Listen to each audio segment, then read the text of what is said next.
and to the republic for which it stands, one nation, under God, indivisible, with liberty and justice for all.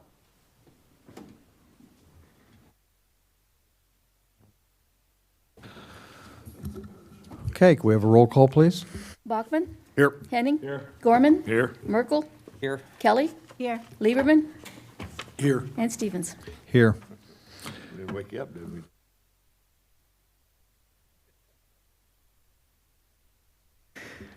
Can we have the clerk's report, please? You have before you the council meeting minutes of July 21st, 2022. Move for approval.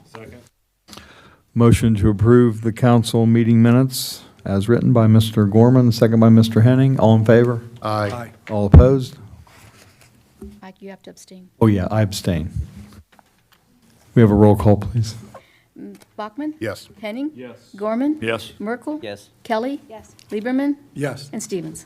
Abstain. Okay, old business. It looks like we have a second reading. You read that ordinance? Ordinance O07-2219, an ordinance approving amendments to Article 6 and Article 27 of the city's Personnel Practices Manual. I'll move for approval. Second. Motion to approve by Mr. Henning, second by Mr. Gorman. Do I have to abstain? Okay. All in favor? Aye. All opposed? Okay, it passes unanimously. Thank you. We have no new business to discuss tonight, so we'll go to the city manager's report. Good evening, Mayor and Council. A few items for you this evening. Since our Park and Rec Director isn't here, I will remind everyone that we have Movie in the Park on Friday, August 19th at Meadowbrook at Clayton, and that begins at dusk. The movie this year is Sing 2.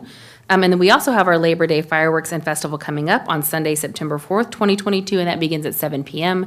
And we will have the bounce houses back this year. So there's that for so that'll be nice. Just a reminder, the City Council did create the Salary Commission. I'm still looking for an additional 2 people to serve on that commission, so if you have anyone in mind, if you could send them my way, I would greatly appreciate it. Just as a reminder, at the last council meeting, we discussed several work sessions. We had the Meadowbrook update this evening. For the next meeting, August 18th at 6:30 p.m., we will have the economic development update. And then on September 1st at 6:30 p.m., we will discuss traffic safety. Also included with the city manager's report, we did receive our new ISO rating. We went from a 3 to 2, which is better. 2 is better than 3. And we are within 10% of all fire departments in the country. So that's very, very good. The report is attached. The new rating goes into effect in November. We're individually rated. But we're individually rated, so it's just the city of Clayton. Yes. All 3 of us get the... You know, I'm not sure if we all 3 got a 2. I will check with Chief Garver. He is not. Can you pinpoint why we would have increased, or is there a reason that we did better? I think in discussion with Chief Garver at the staff meeting, he indicated, that it was the fact that we have, it is partially the collaborative, the fact that we have better coverage. And that's really, I think, the main reason that we've done better. We did discuss why we weren't a 1 and what it takes to become a 1. And a lot of that has to do with what we are allowed to do since the water system doesn't belong to us, with checking hydrants and doing things like that and things that the county will allow us to do. But he did tell us that even if you do receive a 1, they do tell you probably you shouldn't advertise the fact that you're a 1 since it's so hard to maintain a 1. And that you may be a 1 this year and then a 2 next year, and a 2 is still a very good rating. Well, we can advertise the 2, right? We absolutely can. We are right now. We're a 2. Yes, we're in the top 10%. I was trying to go through and look at the summary of the review, where it gives all the points breakdown, and somebody smarter than me probably should answer the question dealing with the divergence number. This is on page 23. Since it's a negative number and it impacts what the total tally is, they're doing the computation for earned credits. And I don't know how critical it is, but it just how that impacted as far as if 80 is the breakoff point, then we're kind of like a B minus. How can we do better? Let me talk with Chief Garver tomorrow, because if you're going to ask me to go back to my stats class, I know Kenny was in the MPA program more recently than I was. So, yeah, so I'm not 100% sure, but let me check with Chief Garver. Yeah, I was just looking at the point Yeah. breakdowns as far as how everything came out. It's like, okay, there's some point spreads where we were like less than 50% of what Yes. the total number of points were. And it's Yes. like, these are things that potentially we could be working on to improve. Well, they are. I mean, if we were to have more of our own stations and more apparatus, that definitely would benefit. But I mean, then you have to look at a cost benefit. Well, that's what I'm saying. It's Right. like, if it's worthwhile to look at how to do more of, Yes. then that's fine. But if cost effectiveness and it's not going to have any great impact to beat your head against the wall to try to improve on a point. Right. To get a point, then it's like, okay, let's do as best we can with what we got. Right, and that's what we're doing right now. But, And I'm not trying to put anybody down. I think it's fantastic at this point, yes. oh, no, I agree. I don't know. Reading, would it be because Clayton is so rural? I mean, there's part of the city that is rural, so. Well, let me do this. I will talk with Chief Garver again, and I will get the information out to you tomorrow. However, I do know, and that jogged my memory in the staff meeting, that was one of the things that he said that would help us improve is if we had more stations open and more apparatus. And as we get the new developments. on Yes. Lower Hyden, which would be some Right. nicer, then that would go down. You made me think, I mean, How about the response time, right? I mean, because they have a great, Oh, no, we have a great response time. That's not, yeah. And that's all I have for you this evening, unless you have questions for me. Any questions or comments for our city manager?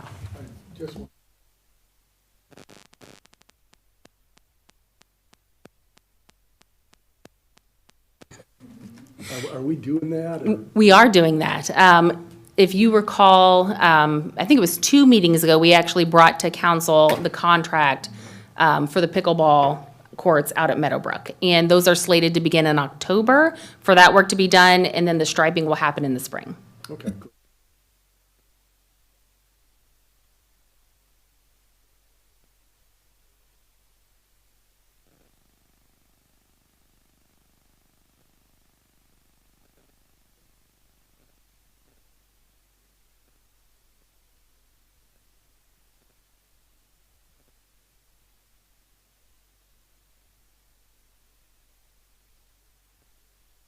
Yes, they, With the move. the movie wouldn't start until about 8:30, 9 o'clock anyway at dusk.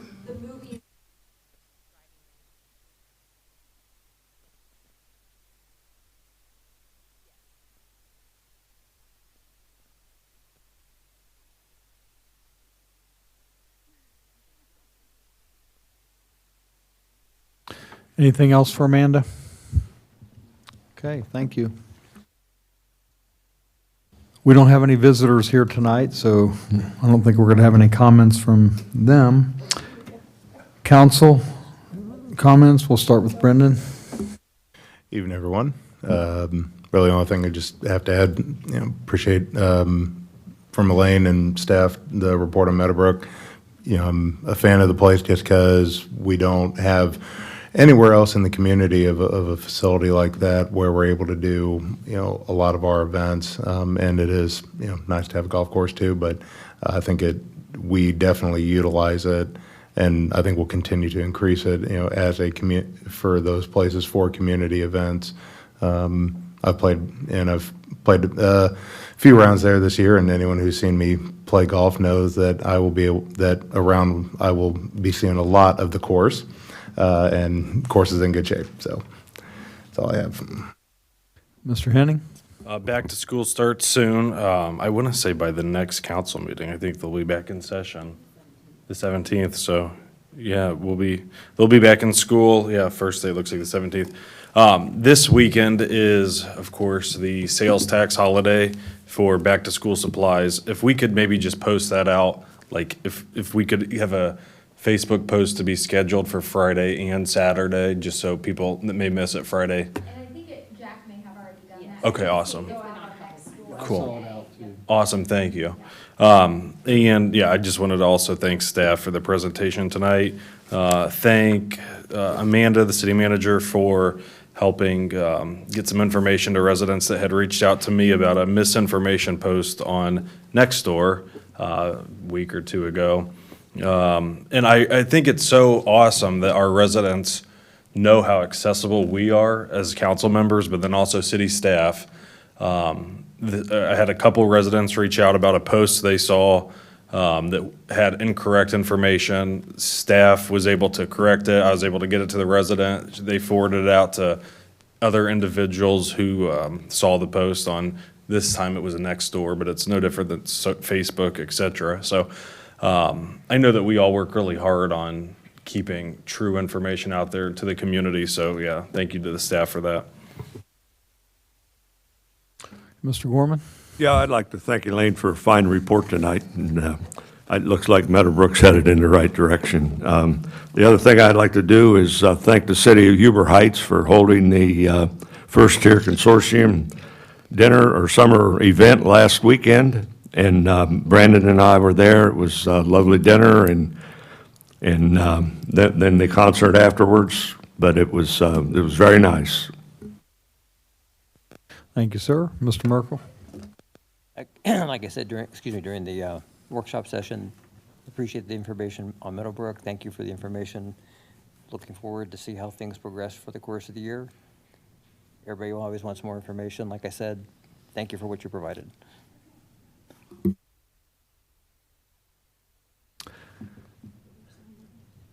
Ms. Kelly? Yes, I just want to piggyback on everyone else's comment about Elaine. She's doing a fabulous job along with the staff.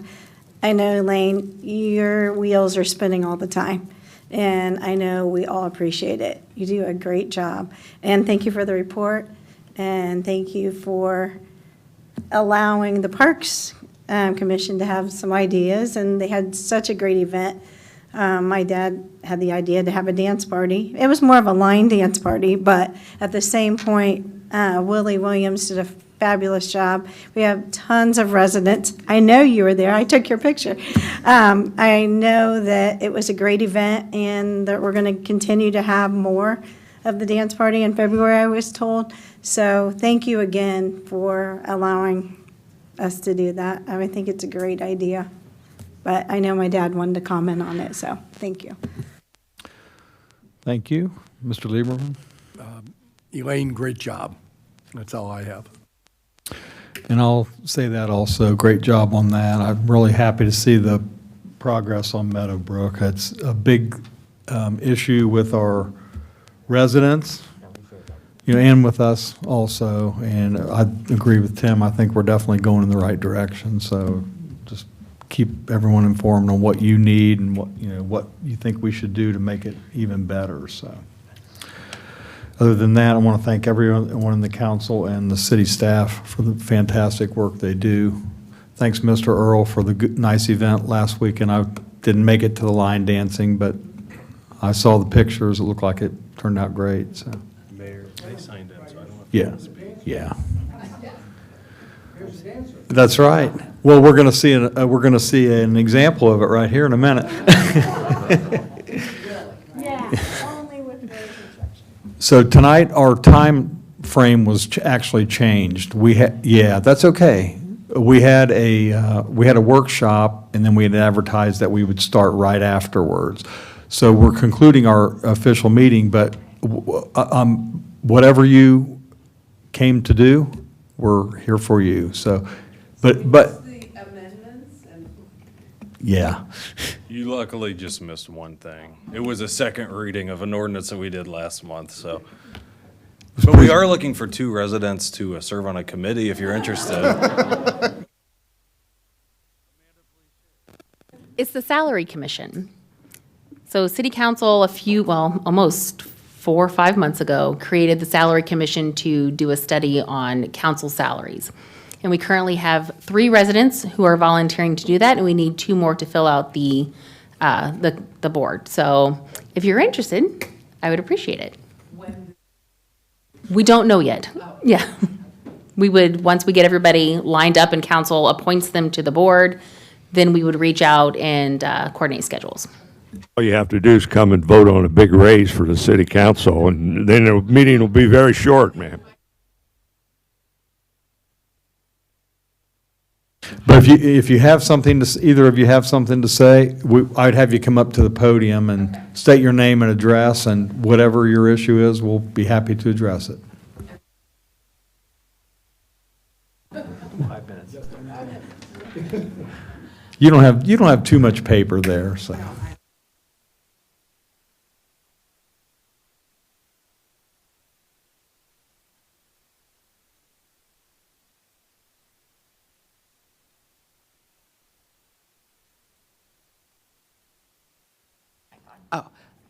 Probably, I've lived there 34 years, I think.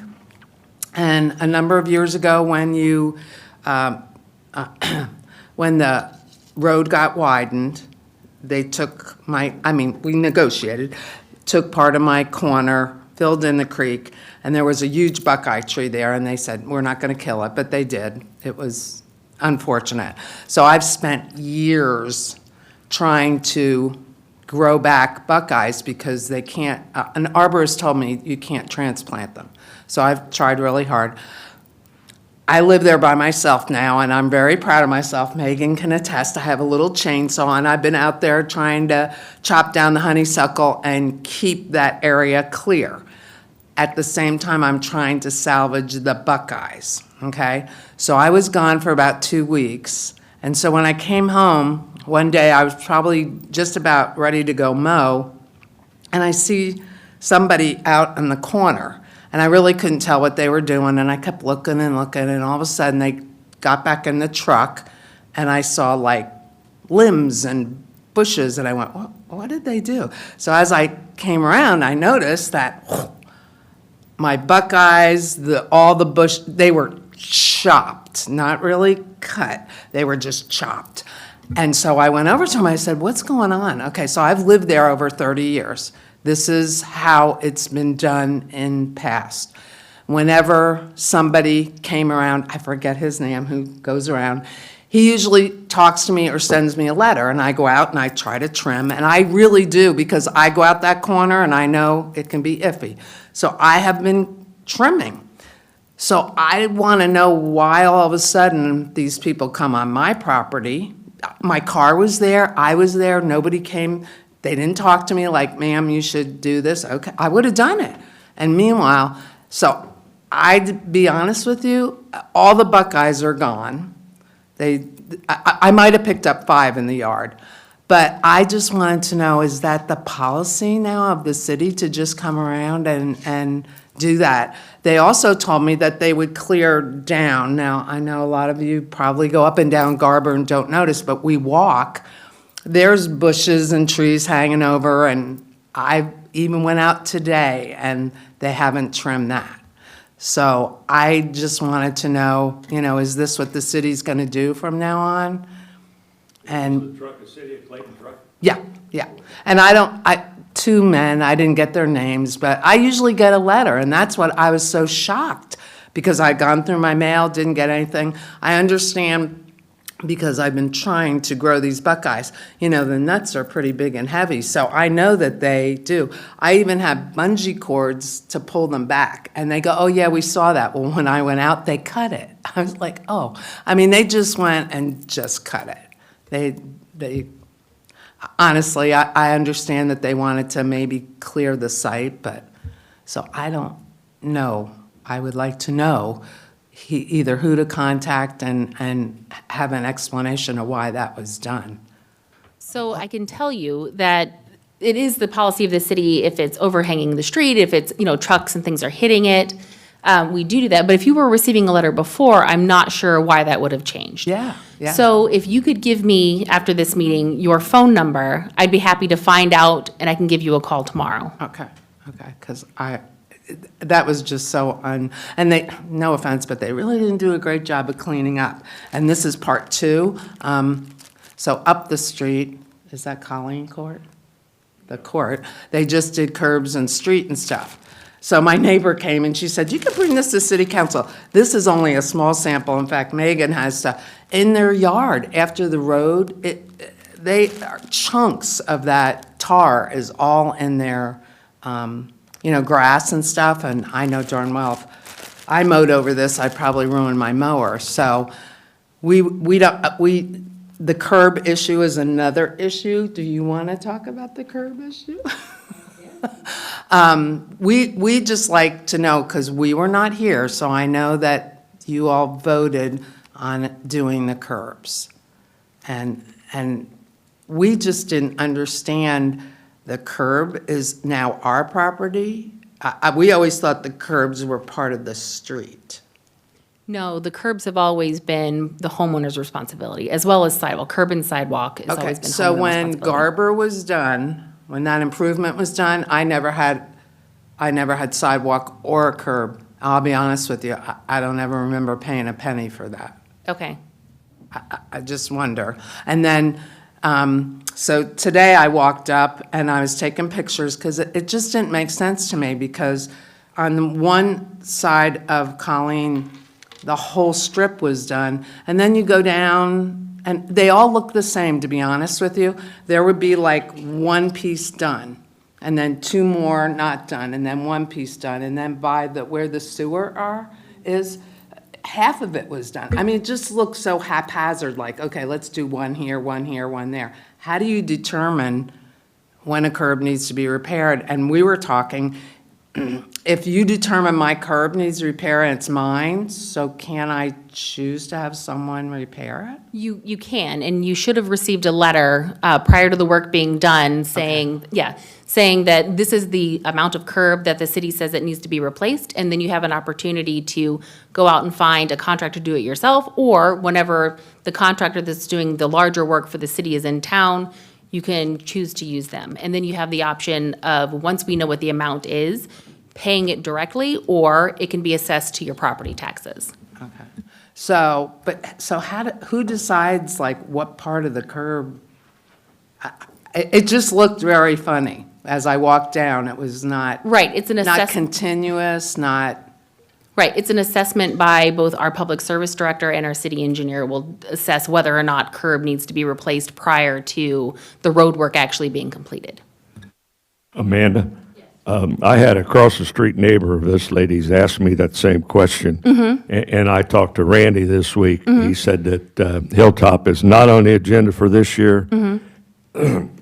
Excuse me, it needs to be done, but he doubts that he can even get it in the agenda for next year because of monetary problems. So it Yes. probably won't be until 2024 but Randy did mention that the curbs on Hilltop are pretty rough. Yeah. And half of them are covered. That's the problem Right. with it. Yes. But, So I'm praying it's not my yard, because I have a but see, those were just done, not just, whenever they widened the street, and they're different than the other curbs. Amanda, if I recall right, on a curb, we can only charge the resident so much on a curb for their curb.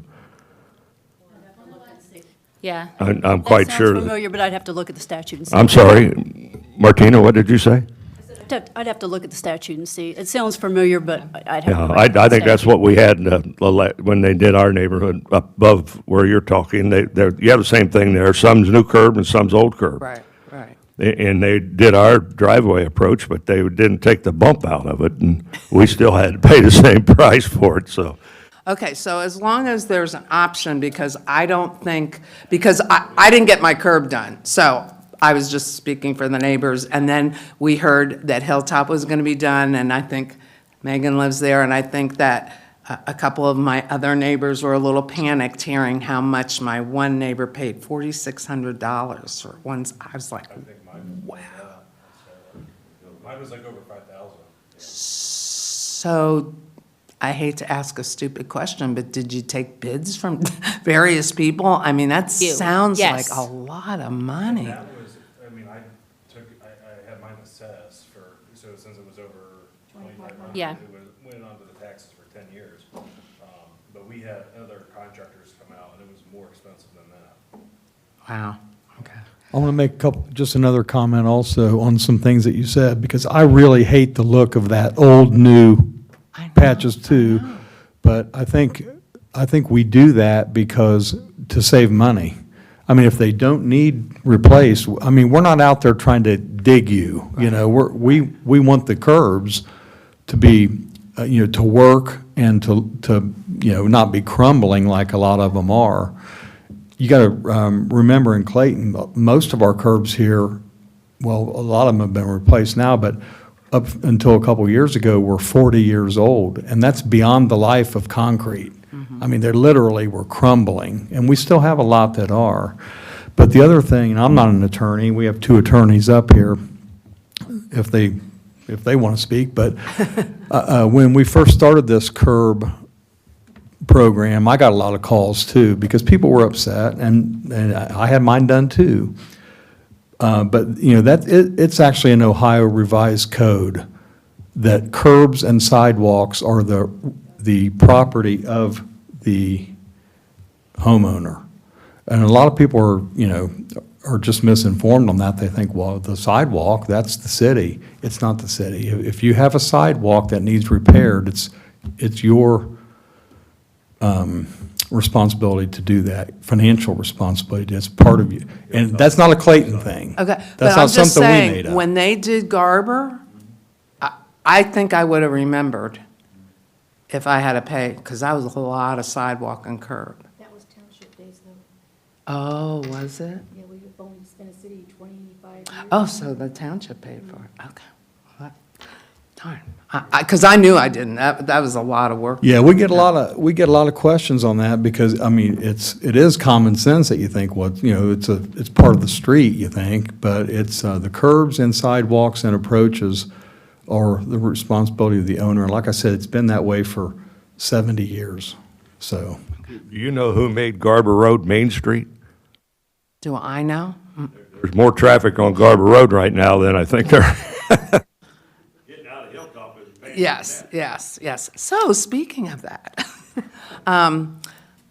I don't know if this is even the place to talk about it, but recently, I'd say probably the last year or two, Garber has become a drag strip. And I thought the speed limit was 35. I've lived there how long? I just thought it was 35, but it's 40. And I know people are going from the light and just flying down. I mean, and I never see, to be honest with you, and I'm home a lot, I'm retired, so not that I'm out all the time, but I hardly ever see a policeman sitting anywhere around there. I don't know. I know sometimes on Hilltop, they put a little machine because people fly down that hill. But Garber has just gotten to be crazy. People are just really going very fast down there. Is there any way that we can change the speed limit? I don't know if that would impede some people from flying down Garber, but I don't know what the process is. I'm sure I could get people in Garber to sign a petition, because it's worse past my house. It just gets faster. So we actually, I have asked council to schedule a work session for traffic safety on September 1st, and we're going to discuss several streets in the city that we're looking at reducing speed on. Even Main Street. Yes, Main Street is one of those. Okay, so that's a separate meeting, that's nothing you discuss here? September 1st. Oh, Yeah, September 1st here. Mhm. Yes, it'll be at 6:30, okay, yes. okay. And you, yep, Oh, it's it open to is, the public. It'll be out on our city website. It'll also be on our Facebook page. Okay, all right. Well, I think that's all I had.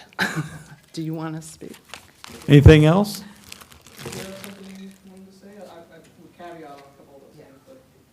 Go ahead.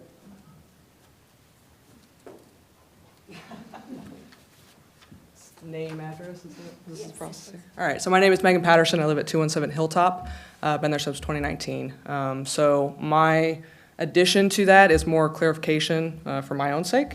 So you mentioned kind of a more recent law than in Ohio as far as the sidewalk curb belonging to the resident, but then also stipulated or specified saying 70 years.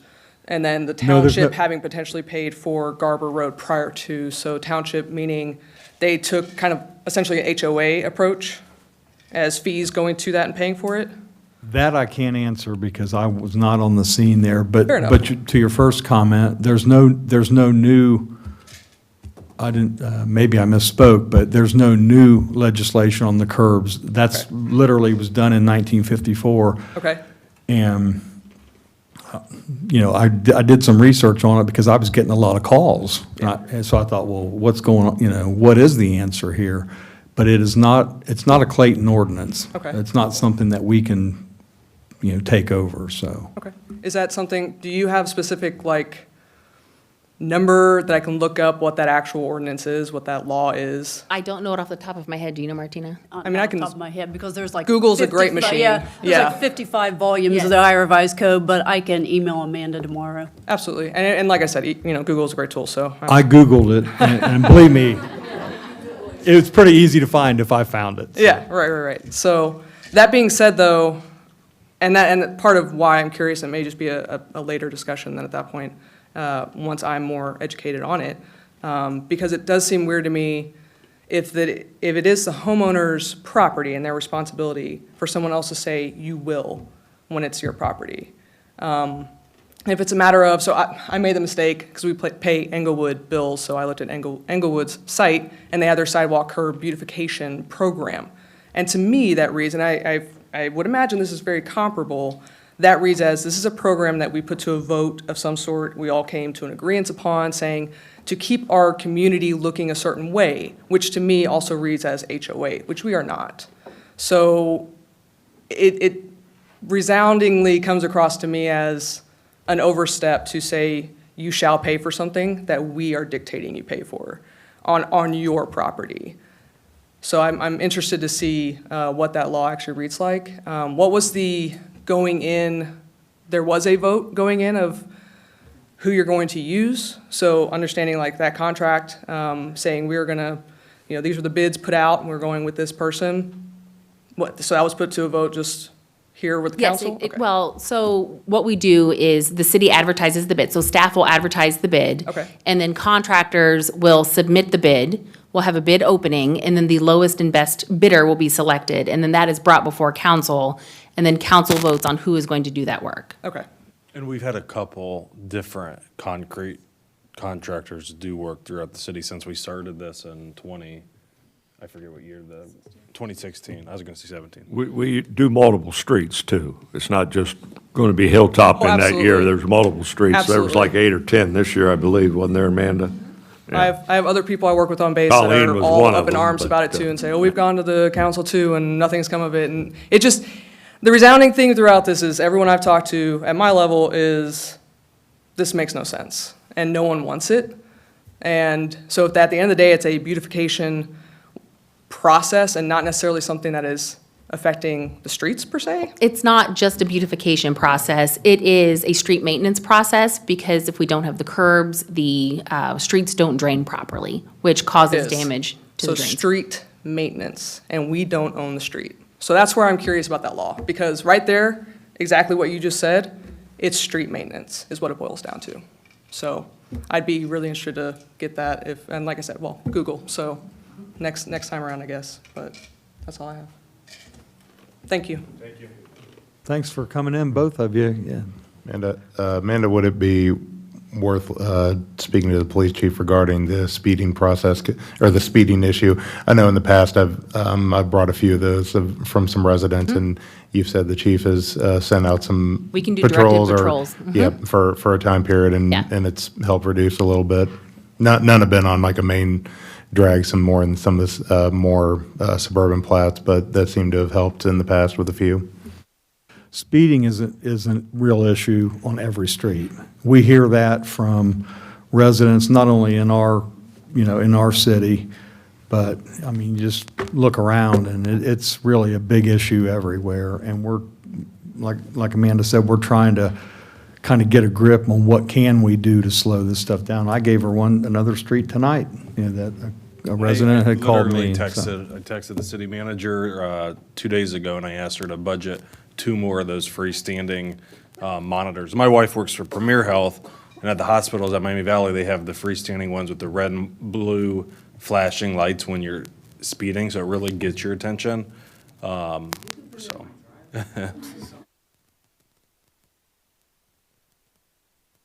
Okay, is that it? Anything else? I'll move for adjournment. Second. Mr. Gorman makes a motion to adjourn the meeting, second by Mr. Henning. All in favor? Aye. All